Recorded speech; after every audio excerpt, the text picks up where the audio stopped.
الحمد لله رب العالمين والعاقبة للمتقين والصلاة والسلام على سيد الأنبياء والمرسلين. أعوذ بالله السميع العليم من الشيطان الرجيم من همزه ونفخه ونفثه. والذين كفروا بآيات الله ولقائه أولئك يئسوا من رحمته وأولئك لهم عذاب أليم. والذین اور وہ لوگ جنہوں نے کفر کیا، انکار کیا، بآیات اللہ اللہ تعالیٰ کی آیات کا، وَلِقَائِهِ اور اس کی ملاقات کا، اولئک وہ یئسوا نا امید ہو چکے، من رحمتی میری رحمت سے، وَأُولَئِكَ اور وہی لوگ ہیں، لہم ان کے لیے، عذاب علیم دردناک عذاب ہے۔ گزشتہ آیت کے اندر آخر میں ہم نے یہ بات پڑھی کہ اللہ رب العالمین جس پر چاہے قیامت کے دن رحم کر دے اور جس کو چاہے اللہ رب العالمین عذاب دے دے، اور قیامت والے دن اللہ تعالیٰ کے علاوہ انسان کا کوئی بھی حمایتی، کوئی بھی مددگار نہیں ہوگا۔ اللہ رب العالمین کی رحمت دنیا کے اندر عام ہے، جس سے کافر اور مومن، منافق اور مخلص، نیک اور بد برابر طور پر مستفید ہو رہے ہیں۔ اللہ تعالیٰ نے سب کو دنیا کے وسائل، آسائش اور مال و دولت عطا کیا ہے۔ یہ اللہ رب العالمین کی رحمت کی وسعت ہے جو قرآن کریم کی اس آیت کے اندر موجود ہے، وَرَحْمَتِي وَسِعَتْ كُلَّ شَيْءٍ کہ میری رحمت نے ہر چیز کو گھیر لیا ہے۔ لیکن آخرت وہ کیا ہے؟ دار الجزا ہے۔ وہاں پر جو انسان نے اس دنیا کی کھیتی میں بویا ہوگا وہی وہاں پر جا کر کاٹے گا۔ جیسے عمل کیے ہوں گے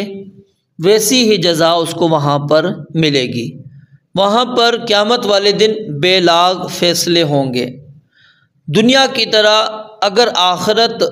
بھی نیک اور بد کے ساتھ برابری والا سلوک کیا جائے، مومن اور کافر دونوں ہی اللہ رب العالمین کی رحمت کے مستحق ہوں، تو اس سے اللہ رب العالمین کی جو صفت عدل ہے اس پر حرف آتا ہے، اور دوسرا جو قیامت کا قائم کرنے کا بنیادی مقصد ہے وہ بھی فوت ہو جاتا ہے، کیونکہ قیامت کا دن اللہ رب العالمین نے رکھا ہی اسی لیے ہے کہ وہاں نیکوں کو ان کی نیکیوں کا بدلہ دیا جا سکے، اور اس نیکیوں کے صلے میں ان کو جنت عطا کی جا سکے، اس میں نعمتیں جو اللہ نے تیار کی ہیں وہ ان کو مل سکیں۔ اور جو بدکار تھے، بد تھے، نافرمان تھے، سرکش تھے، بغاوت کرنے والے تھے، اللہ رب العالمین کی نافرمانی کرنے والے تھے، ان کی جزا جہنم کی صورت میں ان کو ملے۔ تو اگر اللہ رب العالمین قیامت والے دن بھی اپنی رحمت کو عام کر دے یہ تو ظلم ہو جائے گا۔ یعنی ایک وہ بندہ جس نے دنیا کے اندر اللہ رب العالمین کی عبادت کے اندر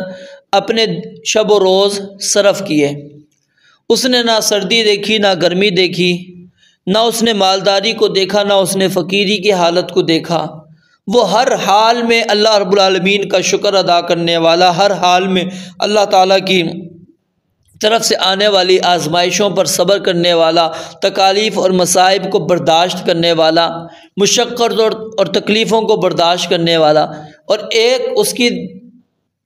اس سے ہٹ کر دوسرا شخص جو ہمیشہ آسائش آرام کے اندر اس نے زندگی گزاری، اللہ کی عبادت کی طرف کبھی متوجہ نہیں ہوا، رب کے احکامات کو کوئی اس نے اہمیت نہیں دی، اس بندے کو بھی اللہ رب العالمین جنت دے دیں، اور یہ بندہ جو تکالیف برداشت کر آیا، محنت کر آیا، اس کو بھی دے دیا جائے، تو یہ تو پھر برابری نہیں ہوئی، عدل نہیں ہوا۔ عدل کا تقاضا کیا ہے اللہ رب العالمین کا؟ کہ جو نیکی کر کر آئے اس کو نیکی کا بدلہ دیا جائے، جو برائی کر کر آئے اس کو برائی کی سزا دی جائے، یہ عدل ہے اللہ رب العالمین کا۔ تو اللہ رب العالمین نے یہاں پر یہ بات بیان فرما دی کہ اللہ کی رحمت جو ہے قیامت والے دن صرف کس کو ملے گی؟ اہل ایمان کو، جیسا کہ سورہ اعراف کے اندر اللہ رب العالمین فرماتے ہیں فَسَأَكْتُبُهَا لِلَّذِينَ يَتَّقُونَ وَيُؤْتُونَ الزَّكَاةَ وَالَّذِينَ هُمْ بِآيَاتِنَا يُؤْمِنُونَ کہ ان قریب میں یہ رحمت آخرت میں ان لوگوں کے لیے لکھوں گا جو اللہ سے ڈرتے ہیں، جو زکوٰۃ ادا کرتے ہیں، جو اللہ کی آیات پر ایمان رکھتے ہیں، ان کو ہم یہ دیں گے۔ اور جو اللہ پر ایمان نہیں رکھتے،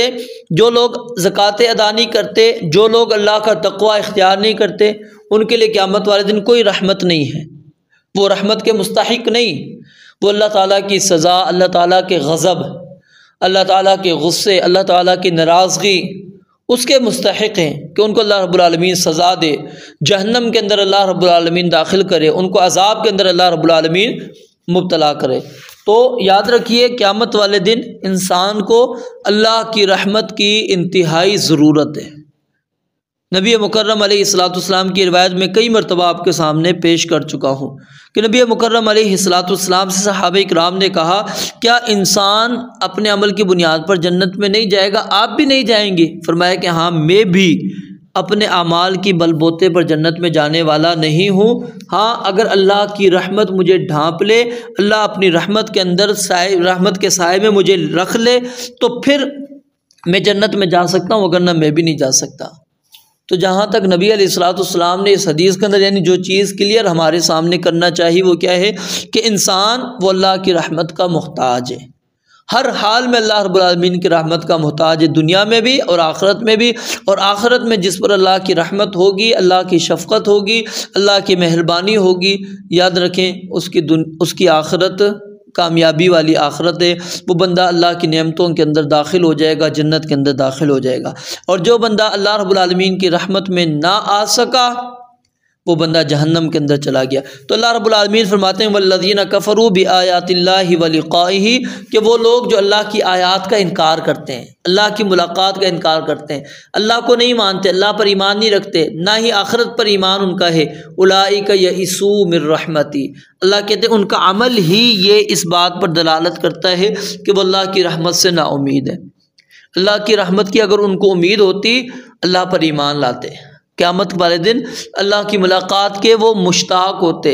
شوق رکھتے کہ ہم نے رب سے ملاقات کرنی ہے۔ فرمایا اولئک یئسوا من رحمتی، ان کا یہ عمل ہی اس بات پر دلیل ہے کہ وہ اللہ کی رحمت سے نا امید ہیں، واولئک لہم عذاب علیم، اور ان کے لیے دردناک عذاب ہے۔ تو یعنی کہ جو بندہ کفر کی حالت میں ہے، جو بندہ آخرت کا انکاری ہے، وہ بندہ اللہ کی رحمت کی امید نہیں رکھ رہا، اور جو بندہ ایمان والی حالت میں ہے، اعمال صالحہ کر رہا ہے، آخرت کو تسلیم کرتا ہے، آخرت پر ایمان رکھتا ہے، یقین رکھتا ہے، وہ بندہ اللہ رب العالمین کی رحمت کی امید کرتا ہے۔ من کان یرجو لقاء اللہ فإن اجل اللہ لآت، جو امید رکھتا ہے اللہ کی ملاقات کی تو یاد رکھو پھر اللہ رب العالمین اس کے اوپر کیا ہے اپنی رحمت کرتا ہے۔ فمن کان یرجو لقاء ربہ فلیعمل عملا صالحا، وہ نیک اعمال کرے، عبادات کے اندر اپنے آپ کو اور بڑھائے، کیونکہ وہ اللہ کی رحمت کی امید کر رہا ہے۔ نبی علیہ الصلوۃ والسلام نے بھی یہی چیز آپ نے سمجھائی ہے، آپ نے کیا فرمایا؟ ربی اعنی علی ذکرک و شکرک و حسن عبادتک فاعنی علی نفسک بکثرت السجود، کہ اس طرح تم زیادہ سجدے کرو گے اللہ کی رحمت ہوگی، اللہ کی رحمت ہوگی، اللہ تمہیں میرا ساتھ نصیب، رفاقت نصیب کر دے گا۔ تو اس لیے اللہ رب العالمین کی دنیا کے اندر رحمت ہر ایک کے لیے عام ہے، آخرت میں خاص رحمت صرف اور صرف اللہ رب العالمین نے اہل ایمان کے لیے رکھی ہے، اور یہ اللہ رب العالمین کا اہل ایمان کے لیے یہاں پر عظیم تحفہ اللہ رب العالمین کی طرف سے ایک عظیم خوشخبری ہے، ایک امید ہے جس کی بنیاد کے اوپر اہل ایمان دنیا کے اندر ایمان کی وجہ سے مصائب اور تکالیف کو برداشت کرتے ہیں، آزمائشوں پر پورا اترنے کی کوشش کرتے ہیں۔ رب العالمین سے دعا ہے اللہ تعالیٰ سمجھنے عمل کرنے کی توفیق عطا فرمائے۔ وآخر دعوانا الحمد للہ رب العالمین۔